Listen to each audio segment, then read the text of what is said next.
Shalom saudara-saudara. Kita sudah sering bukan mendengar tentang orang bicara tentang kasih. Apa sih sebenarnya arti dari kasih itu? Kasih adalah memberikan yang terbaik. Kepada siapa? Tentunya kepada orang yang dikasihinya. Jadi kasih adalah sebuah tindakan nyata bagaimana memberikan sesuatu yang terbaik untuk orang yang dikasihinya. Kesempatan yang baik ini mari kita belajar firman Tuhan dengan satu tema yang luar biasa, kasih melampaui penghukuman. Sebelumnya mari kita berdoa terlebih dahulu. Mari kita berdoa. Tuhan Yesus, kami akan belajar firman Tuhan, firman-Mu sebagai suluh di dalam kami hidup di tengah-tengah dunia ini. Kiranya Roh Kudus-Mu yang sungguh menolong kami sehingga kami mengerti dan mampu untuk melakukannya. Dalam nama Tuhan Yesus, Allah kami yang hidup itu kami berdoa. Amin.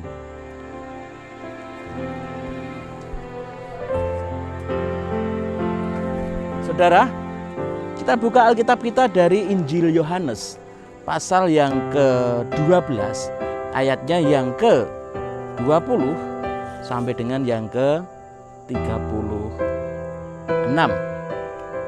Saya akan baca untuk kita semua. Yesus memberitakan kematiannya. Di antara mereka yang berangkat untuk beribadah pada hari raya itu, terdapat beberapa orang Yunani. Orang-orang itu pergi kepada Filipus yang berasal dari Betsaida di Galilea, lalu berkata kepadanya, "Tuan, kami ingin bertemu dengan Yesus." Filipus pergi memberitahukannya kepada Andreas. Andreas dan Filipus menyampaikannya pula kepada Yesus. Tetapi Yesus menjawab mereka, katanya, "Telah tiba saatnya Anak Manusia dimuliakan. Aku berkata kepadamu, sesungguhnya jikalau biji gandum tidak jatuh ke dalam tanah dan mati, ia tetap satu biji saja. Tetapi jika ia mati, ia akan menghasilkan banyak buah. Barang siapa mencintai nyawanya, ia akan kehilangan nyawanya. Tetapi barang siapa tidak mencintai nyawanya di dunia ini, ia akan memeliharanya untuk hidup yang kekal. Barang siapa melayani aku, ia harus mengikut aku, dan di mana aku berada, di situ pun pelayanku akan berada. Barang siapa melayani aku, ia akan dihormati Bapa. Sekarang jiwaku terharu, dan apakah yang akan kukatakan? Bapa, selamatkanlah aku dari saat ini? Tidak. Sebab untuk itulah aku datang ke dalam saat ini. Bapa, muliakanlah namamu. Maka terdengarlah suara dari sorga. Aku telah memuliakannya, dan aku akan memuliakannya lagi. Orang banyak yang berdiri di situ dan mendengarkannya berkata bahwa itu bunyi guntur. Ada pula yang berkata, seorang malaikat telah berbicara dengan dia. Jawab Yesus, "Suara itu telah terdengar bukan oleh karena aku, melainkan oleh karena kamu. Sekarang berlangsung penghakiman atas dunia ini. Sekarang juga penguasa dunia ini akan dilemparkan keluar. Dan aku, apabila aku ditinggikan dari bumi, aku akan menarik semua orang datang kepadaku." Ini dikatakannya untuk menyatakan bagaimana caranya ia akan mati. Lalu jawab orang banyak itu, "Kami telah mendengar dari hukum Taurat bahwa Mesias telah hidup selama-lamanya. Tetap hidup selama-lamanya. Bagaimana mungkin engkau mengatakan bahwa Anak Manusia harus ditinggikan? Siapakah Anak Manusia itu?" Kata Yesus kepada mereka, "Hanya sedikit waktu lagi terang ada di antara kamu. Selamanya terang itu ada padamu. Percayalah kepadanya, supaya kegelapan jangan menguasai kamu. Barang siapa berjalan dalam kegelapan, ia tidak tahu kemana ia pergi. Percayalah pada terang itu, selama terang itu ada padamu, supaya kamu menjadi anak-anak terang. Sesudah berkata demikian, Yesus pergi bersembunyi dari antara mereka. Amin. Demikian jauh pembacaan perenungan firman Tuhan pada kesempatan yang baik ini, saudaraku. Saya percaya bahwa saat ini saudara dalam keadaan yang penuh dengan kasih anugerah Allah. Apapun keadaan yang di sekitar kita, kita terus boleh merasakan betapa dahsyat dan baiknya Tuhan kita, Yesus Kristus. Saudaraku, saat ini kita akan belajar dengan satu tema yang sudah saya sampaikan, bahwa kasihnya melampaui penghukuman. Kasihnya siapa yang melampaui penghukuman? Tentunya adalah kasih daripada Allah kita, yaitu Tuhan Yesus Kristus. Saudaraku yang dikasihi Tuhan, kita tahu bahwa Alkitab kita memberikan satu kesaksian yang dapat kita percaya bahwa manusia jatuh ke dalam dosa dan telah kehilangan kemuliaan Allah. Kemudian Alkitab juga memberitahukan kepada saya dan panjenengan semua bahwa upah daripada dosa adalah hukuman kekal. Kalau minggu yang lalu Mbak Toto bilang upah dari dosa itu bukan gesang kekal, tetapi gosong kekal. Ya artinya kematian kekal, siksaan kekal, yaitu kerajaan maut atau neraka. Tetapi saudaraku bersyukur kalau saat ini kita mendengar firman Tuhan bahwa kita memang adalah orang yang berdosa. Allah mengetahui bahwa kita ini orang yang penuh kelemahan dan dosa, penuh dengan kenajisan saudara, penuh dengan kemunafikan, penuh dengan kerusakan. Dan Allah tahu bahwa sehebat apapun manusia untuk menyelamatkan dirinya dari dosa, enggak akan pernah bisa saudara. Sehebat apapun usahanya untuk membebaskan dirinya dari kuasa dosa dan hukuman daripada dosa, itu tidak akan pernah bisa. Allah mengerti persis bahwa kebutuhan manusia tidak hanya makan dan minum, namun kebutuhan dasar dari manusia adalah keselamatan kekal. Gesang langgeng, mboten gosong langgeng. Saudaraku dikasih Tuhan, bersyukur kasih Allah yang besar itu melampaui penghukuman-penghukuman yang seharusnya kita rasakan, yang harusnya kita terima. Karena apa? Ya karena natur kita ini orang berdosa saudara. Loh, bayi kan masih suci, bayi kan masih putih, namun dosa warisan dari nenek kita, nenek moyang kita, Adam dan Hawa itu sudah melekat dalam diri kita.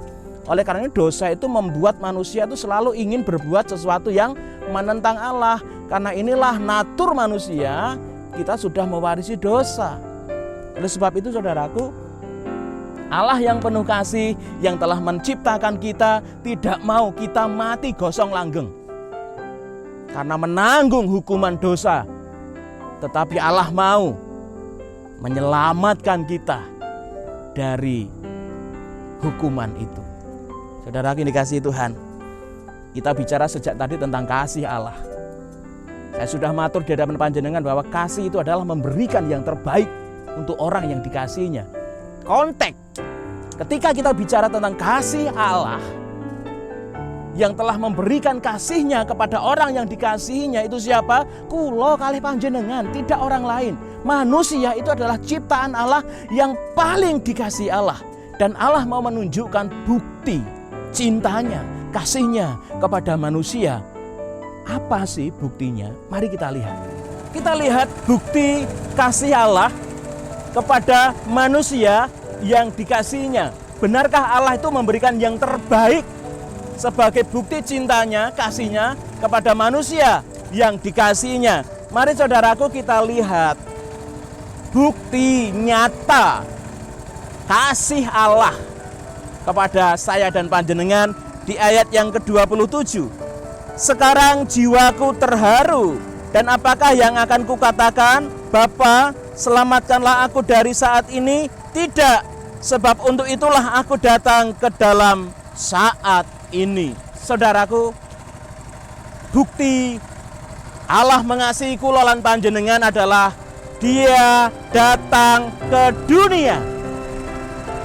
Dia menjadi manusia, meninggalkan segala keakbarannya, meninggalkan segala keagungannya di kerajaan surga, meninggalkan semua kemuliaannya, menjadi manusia hina sama seperti saya dan saudara.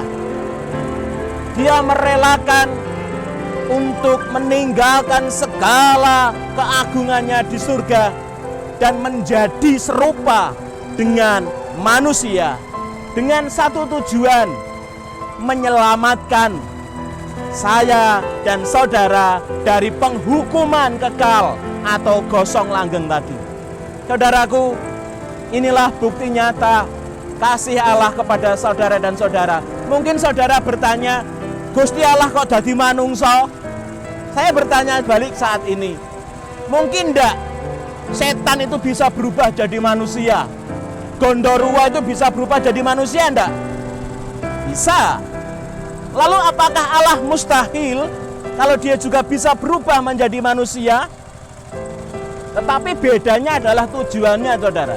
Kalau setan, iblis, kuasa gelap bisa ngembo-ngembo atau menjelma menjadi manusia, tujuannya adalah untuk menyebarkan virus kejahatannya.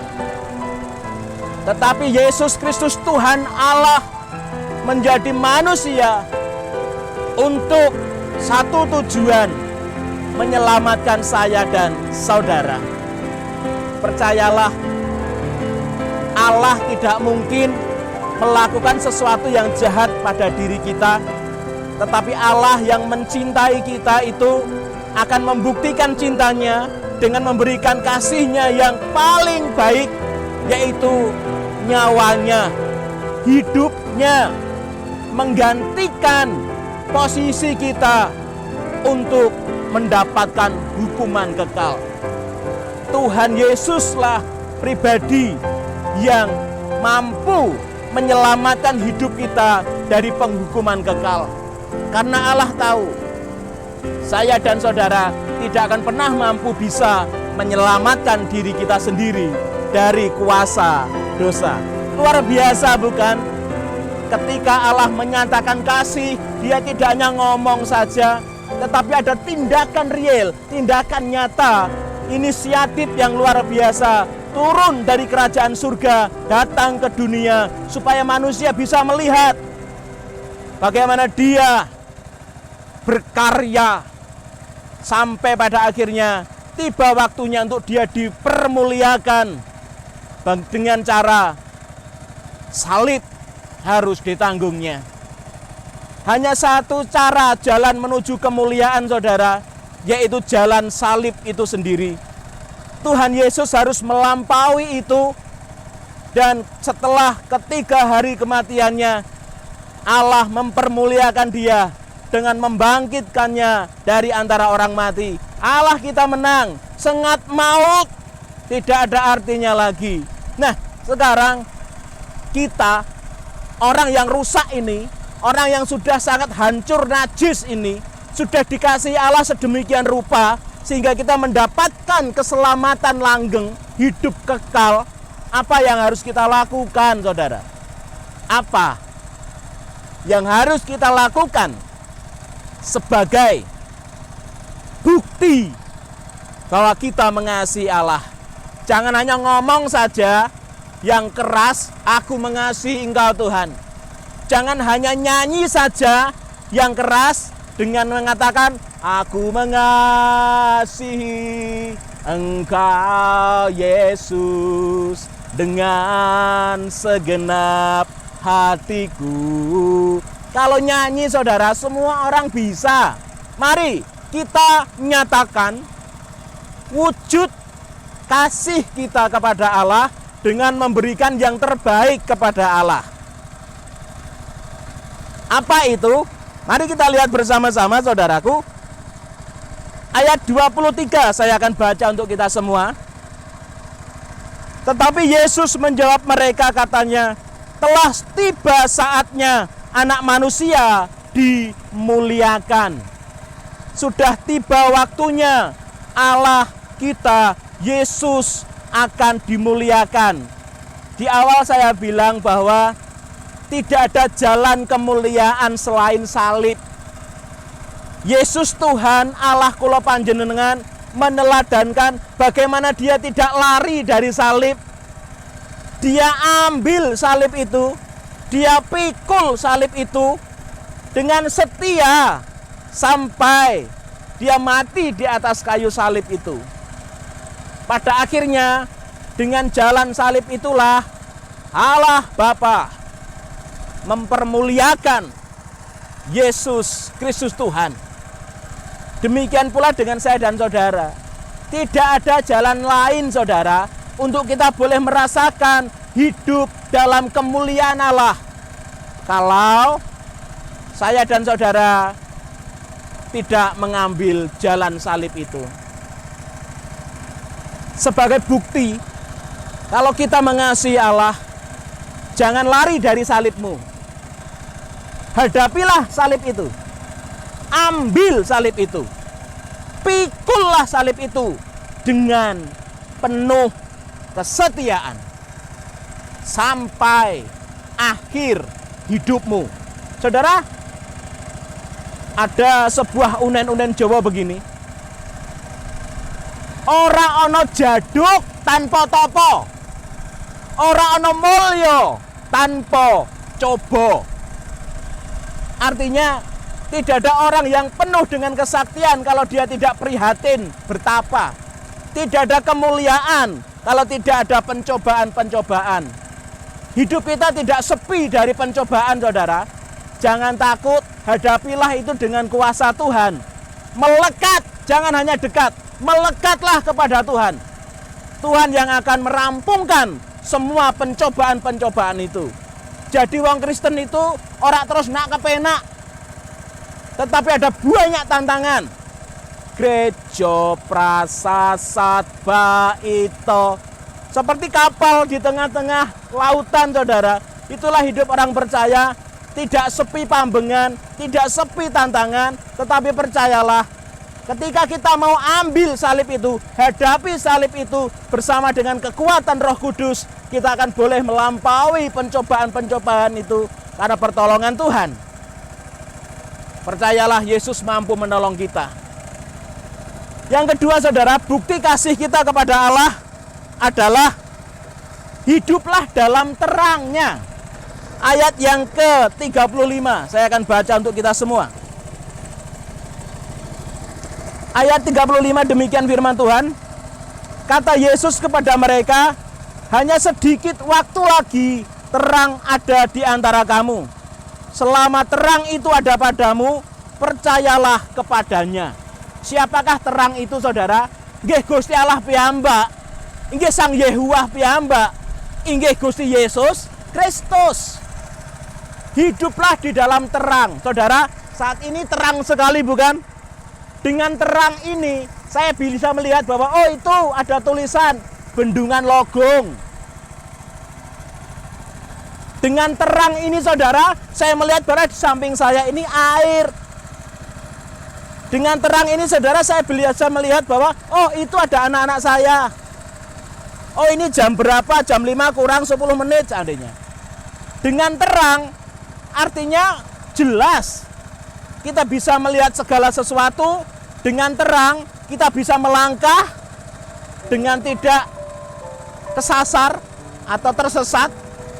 Dengan terang kita boleh menikmati banyak hal yang boleh kita lihat. Hiduplah di dalam terang saudaraku, maka kebaikan-kebaikan dan kebaikan demi kebaikan akan kita rasakan.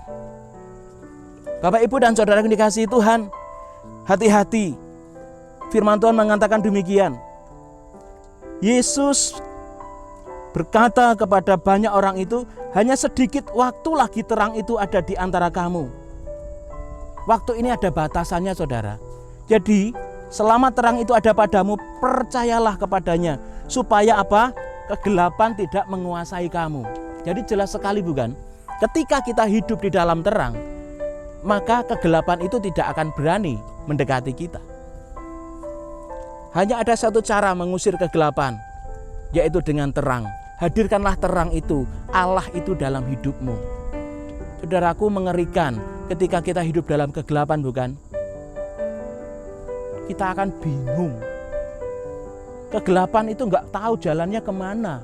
Ke arah pulang tuh kemana, kita nggak tahu. Karena kalau bayangkan kalau situasi ini gelap sekali, maka kita tidak akan tahu arah hidup kita kemana. Ketika kita hidup dalam kegelapan, saudaraku, maka kita akan bisa saja potensi untuk terjatuh. Seandainya ini gelap, saya tidak tahu jalan pulang kemana, saya asal jalan saja, mungkin nyebur ke danau Tobanya Tanjung Rejo ini, saudara. Saudara yang dikasihi Tuhan, percayalah, ketika kita hidup di dalam terang, maka kegelapan itu tidak ada dalam diri kita. Kita tidak akan bingung-bingung, kita tidak akan takut, kita tidak akan khawatir, karena semuanya terang. Beda kalau kita itu terus hidup dalam kegelapan. Kita akan penuh ketakutan, ya kan? Siapa yang nggak takut dalam gelap? Takut, khawatir, kita tidak tahu arah hidup kita. Nah itulah. Jadi monggo do mentas saking pepeteng. Berjalanlah menuju terang, yaitu di dalam Allah, kasih anugerah Allah. Percayalah bahwa ketika hidup panjenengan melekat dengan Tuhan, hidup jenengan akan dituntun Tuhan ke arah yang benar. Yang terakhir, saudaraku, bukti kasih kita kepada Allah, yaitu kita bisa lihat di ayat yang ke-26, saudara. Barang siapa melayani aku, ia harus mengikut aku dan melayani aku. Bukti yang ketiga, saudaraku, kalau kita memang mengasihi Allah, ya layanilah Tuhan. Artinya di mana Tuhan ada, disitulah kita ada. Kita bahasa Jawanya itu ngintil, mengikut Tuhan. Di mana Tuhan ada, di situ kita ada. Sebagai apa? Pelayannya. Jadi saudaraku, inilah bukti nyata. Kalau kita memang mengatakan mengasihi Tuhan, ojo meneng wae. Tapi action. Jangan hanya diam saja, tapi lakukanlah sesuatu sebagai bukti kasih kita kepada Allah, yaitu layanilah Tuhan. Di mana Tuhan ada, di situ kita ada. Layanilah Tuhan dengan hidupmu. Apa yang bisa kamu kerjakan buat Tuhan, lakukanlah buat Tuhan. Karena apa? Orang-orang yang melayani Tuhan, firman Tuhan mengatakan apa?